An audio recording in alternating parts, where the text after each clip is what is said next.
Somewhere in your yard, your garden, maybe even growing out of a crack in your driveway, there is a plant sitting quietly, doing nothing wrong, waiting for you to notice it. And every single day, you pull it out. You yank it from the soil, toss it in the trash, maybe curse under your breath because it keeps coming back no matter what you do. You think of it as a problem, a nuisance, something that doesn't belong. But here's what nobody ever told you. That weed you've been destroying your whole life, scientists have confirmed it contains more protein per gram than spinach. Not a little more, not twice as much, not even 10 times as much, 40 times more. And that's just the beginning of what this plant can do. Today I'm going to show you exactly what this weed is, where to find it, what's actually inside it, and why every serious gardener, homesteader, and anyone trying to grow their own food needs to stop treating it like an enemy. Because once you understand what this plant really is, you will never look at your garden the same way again. Let's start with something that happened to me about 2 years ago. I was doing what most gardeners do in spring. Getting down on my knees, going row by row, pulling out everything that wasn't supposed to be there, and I kept running into this one particular plant. Low growing, thick, succulent like leaves, tiny little stems, spreads out flat against the ground like it's trying to hide from you. I pulled it out, it came back. I pulled it out again, it came back again. I put cardboard over it, it found the edges. I treated it like my personal enemy for almost an entire season. Then one day I was reading through an old agricultural document from the 1930s, the kind of thing most people never look at. And I came across a reference to this exact plant. And the document described it not as a weed, not as a pest, but as one of the most nutritionally dense edible plants ever studied. I almost didn't believe it. So I went deeper. I looked at peer-reviewed research. I looked at traditional food records going back hundreds of years. I looked at what different cultures around the world had done with this plant before modern agriculture told us all to get rid of it. And what I found completely changed how I manage my land. The plant is called Purslane. In Latin, it's Portulaca oleracea, and it grows on every inhabited continent on Earth. It grows in North America, South America, Europe, Asia, Africa, Australia. It grows in hot climates and cool climates. It grows in poor soil and rich soil. It grows in dry conditions and damp conditions. It is one of the most adaptable, resilient, and unstoppable plants that has ever existed. And for most of human history, people didn't pull it out. They ate it. Purslane has been a food source for human beings for at least 2,000 years. There is documentation of it being consumed in ancient Persia, ancient India, ancient China, ancient Egypt. Roman records mention it. Medieval European herbalists described it. Indigenous cultures across the Americas used it. In many parts of the Middle East and the Mediterranean, people still eat it today as a regular part of their diet. You can walk into certain markets in Turkey, Greece, Lebanon, and parts of Mexico and find purslane sold fresh and right next to the lettuce and the tomatoes. But somewhere along the way in most of the Western world, we forgot about it. Or more accurately, the industrialization of food made us forget about it.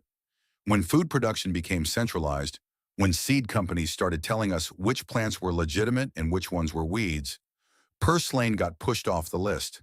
And now most people in the developed world have never eaten it, don't know what it is, and spend actual time and energy trying to eliminate it from their gardens.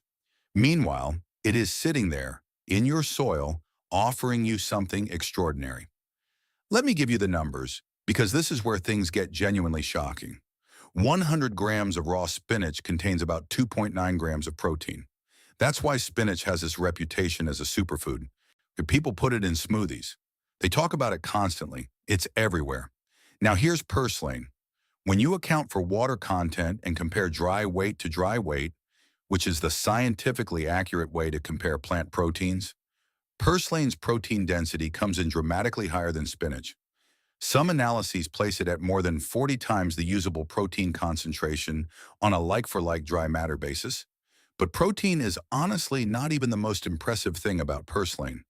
Here is what should really make you stop and think. Purslane is one of the only plants on Earth that contains omega-3 fatty acids. Specifically, it contains alpha-linolenic acid, which is the same type of omega-3 you find in flaxseed and chia seeds. Most plants contain no omega-3 whatsoever. Purslane does, in fact, or it contains more omega-3 fatty acids than almost any other leafy green plant that has ever been tested. The levels found in purslane are so unusual for a land plant that researchers have described it as genuinely exceptional. Why does that matter? Because omega-3 fatty acids are essential for human health. Your body cannot produce them on its own. You have to get them from food. Most people try to get them from fish oil or from expensive supplements. And here is this plant, growing wild in your garden, producing the same essential fatty acids, asking for nothing in return.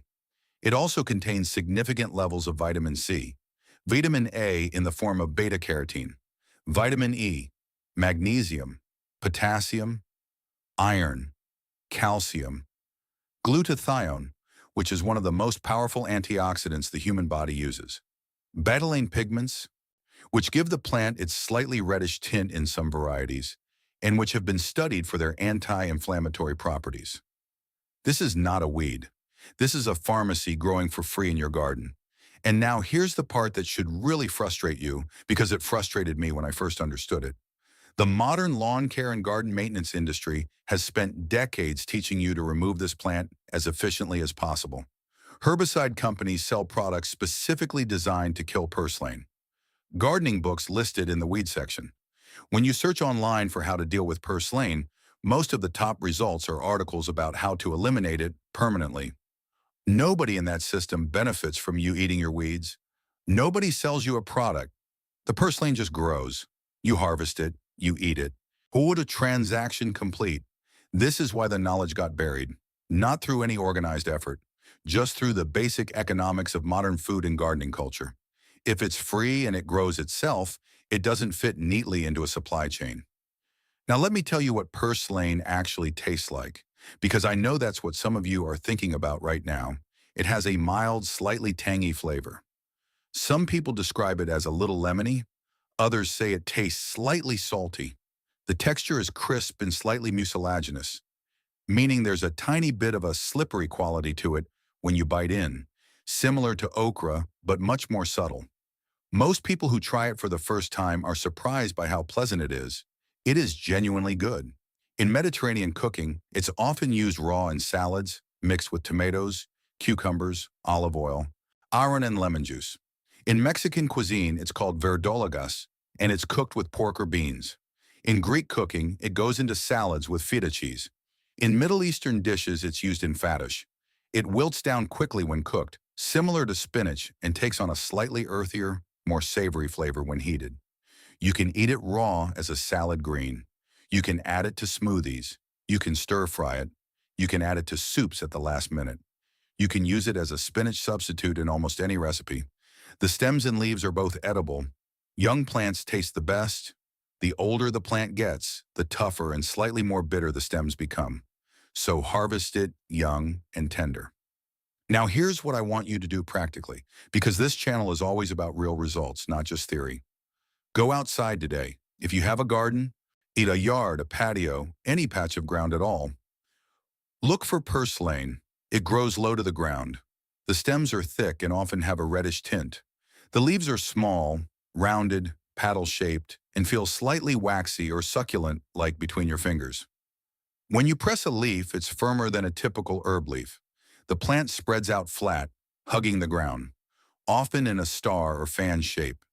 You'll find it most commonly growing at the edges of garden beds, between vegetable rows near the base of walls, in any disturbed soil, and in places that get morning sun. It loves warmth and it explodes in summer. In cooler climates, it appears from late spring through fall. In warmer climates, it can be almost year-round.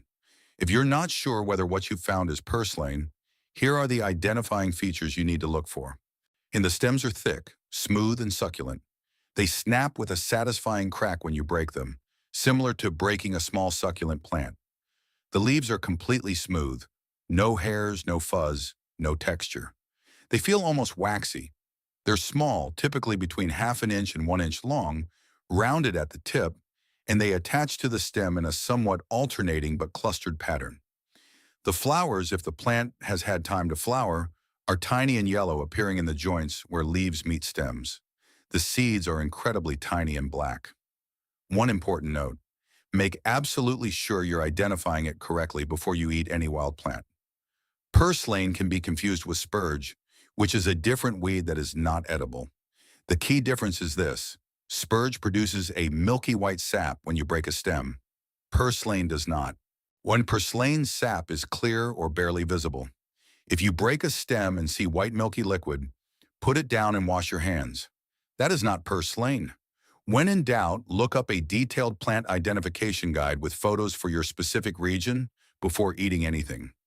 Once you've confirmed you have purslane, here is exactly how I harvest and use it. I go out in the morning before the heat of the day. I bring a clean basket or bowl. I use small scissors or just my fingers to snip or pinch off the top 3 to 4 inches of young growth, the freshest, most tender parts of the plant. I don't pull the whole plant out. I leave the roots in the ground, and within days the plant regrows. You can harvest the same plant multiple times through the season. After harvesting, I rinse it thoroughly in cold water. Several rinses. The plant grows close to the ground so soil and debris can accumulate in the leaf clusters. Rinse until the water runs completely clear. Then it goes straight into a salad bowl. My favorite simple preparation: fresh purslane leaves and stems, a handful of cherry tomatoes cut in half, thinly sliced cucumber, a squeeze of fresh lemon juice, a good drizzle of olive oil, a pinch of salt and pepper. That's it. 5 minutes. Tastes genuinely good, and every single ingredient except the olive oil came from my own land.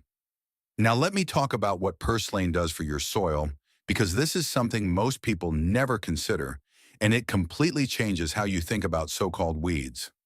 Purslane is what soil scientists call a pioneer plant.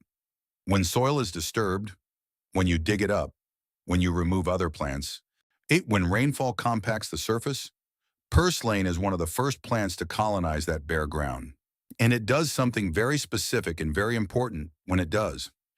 Its root system, while not deep, creates a network of fine root channels just below the soil surface. These channels help break up compacted soil. They improve water infiltration. As the roots grow and eventually die back, they add organic matter directly into the top layer of your soil. The plant also provides ground cover, which prevents erosion, reduces evaporation, and keeps the soil surface from forming a hard crust that blocks rainwater from getting through. In other words, when purslane shows up uninvited in your garden bed, it's doing remediation work. It's trying to heal your soil. It's covering bare ground that would otherwise bake dry in the sun and erode in the rain. Nature sent it there because it fills a useful ecological role. When you pull it out and throw it away, you are throwing away a soil repair crew, a free food source, and one of the most nutritionally dense plants on your property. When you let some of it grow, harvest what you can eat, and compost the rest, you are working with your land instead of against it. I want to tell you about something that shifted my whole philosophy around so-called weeds. It happened the season after I stopped fighting purslane. I had one particular garden bed where I'd been struggling with soil quality for 2 years. Dense soil, drained slowly. Vegetable yields are consistently disappointing. I'd added compost. I'd added amendments. Nothing made a dramatic difference. That season, I decided to do something different. I let a section of that bed go to purslane completely. I just stepped back and let it grow. I harvested regularly from it, pulling the top growth and leaving the roots. At the end of the season, I worked that bed lightly, incorporating the remaining plant matter into the top few inches of soil. I didn't pull anything out. I didn't add anything purchased. I just let the plant do its work and then folded it back in. The following spring, that section of the bed had visibly improved structure. The soil broke apart more easily. Water moved through it faster. And when I planted tomatoes there, the results were the best that bed had ever produced. I'm not making dramatic claims about magic. What I'm describing is basic soil biology. Pioneer plants improve soil. That's what they evolved to do. Purslane is very good at it. The evidence is right there in the ground if you let it work. Let me give you a few more things about purslane that I find genuinely fascinating. Purslane is a CAM plant. That stands for crassulation acid metabolism, the same photosynthesis strategy used by cacti and succulents. What this means in practical terms is that purslane can open its pores to collect carbon dioxide at night rather than during the day, which dramatically reduces its water loss in hot weather. This is why purslane thrives in summer heat that kills other plants. It has evolved an entirely different photosynthesis mechanism that lets it survive in conditions where most plants struggle. This also explains why it keeps coming back no matter how hot or dry your summer gets. It doesn't need as much water as your vegetables do. It's built for heat. Purslane seeds are extraordinary. They remain capable of germinating for up to 40 years in the soil. This is part of what makes it such a persistent presence in gardens. When you see purslane growing somewhere it hasn't grown before, those seeds may have been waiting in the soil for years, sometimes decades, for the right conditions to appear. That level of seed longevity is rare in the plant kingdom. It's another piece of evidence for just how remarkably well-engineered this plant is. Purslane also produces seeds in massive quantities. A single plant can produce over 200,000 seeds in one season. Those seeds are spread by water, by wind, by soil movement, by birds, by tools. This is why it appears everywhere. This is why you cannot truly eliminate it from your property. And once you understand its nutritional profile, you stop wanting to. I want to address something that comes up every time I talk about eating wild plants or traditional garden practices. Some people worry about safety. Is purslane safe to eat? Purslane is safe for the vast majority of people. It has been consumed by human beings for thousands of years across dozens of cultures. It is not toxic. It is not allergenic for most people. There is one group of people who should be aware of a specific consideration. Purslane contains oxalic acid, which is also found in spinach, Swiss chard, beets, and many other common vegetables. People who have a history of kidney stones, particularly calcium oxalate kidney stones, are often advised to moderate their intake of high oxalate foods. If that applies to you, speak with your doctor before adding purslane regularly to your diet. Cooking purslane reduces its oxalic acid content significantly, so light cooking may be preferable to raw consumption if oxalates are a concern for you. For everyone else, eating purslane as part of a varied diet is completely safe and nutritionally beneficial. The omega-3 content alone makes it worth including. One more thing before we talk about how to encourage purslane intentionally on your land. I want you to understand why this kind of knowledge keeps disappearing and why channels like this one exist. The information I've shared with you today is not secret. It's not hidden anywhere. Purslane's nutritional profile has been published in scientific journals. Its traditional food uses are documented in records going back centuries. This information is freely available to anyone who goes looking for it. But the food system does not benefit from you knowing it. Supplement companies do not benefit from you understanding that omega-3 fatty acids are growing in your backyard. Fertilizer companies do not benefit from you knowing that the weeds in your garden are actively improving your soil. Grocery stores do not benefit from you harvesting your own food for free. There is no cover-up here. There doesn't need to be. When knowledge doesn't serve commercial interests, it simply doesn't get amplified. It doesn't appear in mainstream gardening magazines. It doesn't show up in seed catalogs. It just sits quietly in old texts and in the memories of people who learned from their grandparents. And slowly it fades. This channel is about bringing that knowledge back. Not because there's anything magical about old methods, but because a lot of old methods worked. They worked before synthetic fertilizers existed. They worked before herbicides were invented. They worked when people understood that the land was full of resources if you knew how to see them. Purslane is one of those resources. Now let me show you practically how to encourage purslane intentionally so that you always have a supply of it. The simplest method is to simply stop pulling it wherever it appears in areas you're not actively cropping. Give it a section of your garden, even a small one. Let it establish. Harvest from it regularly. The more you harvest, the more it branches and produces tender new growth. If you want to grow it more deliberately, the purslane seeds are available from many seed companies under the name golden purslane or green purslane. The cultivated varieties tend to have larger leaves and more tender stems than the wild type, which makes them even better for salads. You can direct sow purslane seeds in any area of your garden that gets at least 6 hours of sunlight. Surface sow them. Don't cover them with soil as they need light to germinate. Keep the soil surface moist for the first week and you'll see germination within 5 to 10 days in warm weather. Purslane doesn't need fertile soil. It doesn't need amendments. It doesn't need much watering once established. Give it sun and warmth and it does the rest. You can also encourage it by collecting seeds from existing plants before they drop and broadcasting them in areas where you want it to grow next season. Since the seeds remain viable for so long, even a loose scatter of seeds in autumn will find their moment the following summer. For continuous harvest, I use what I call a cut and come again approach. Never remove more than the top third of any given plant at one time. Cut the stems back, leave the lower growth intact, and return in 5 to 7 days. The plant will have pushed out fresh, new growth from every cut point, and the new growth is always the most tender and flavorful. By midsummer, a well-managed patch of purslane will give you fresh greens every single week, and those greens cost you nothing except the knowledge to recognize them for what they are. I want to end with this. The most valuable thing you can develop as someone who grows food is the ability to see abundance where other people see nothing. When your neighbors look at a yard full of purslane, they see a problem. They see a maintenance issue. They reach for the herbicide. When you look at the same yard, you now see something different. You see omega-3 fatty acids. You see protein.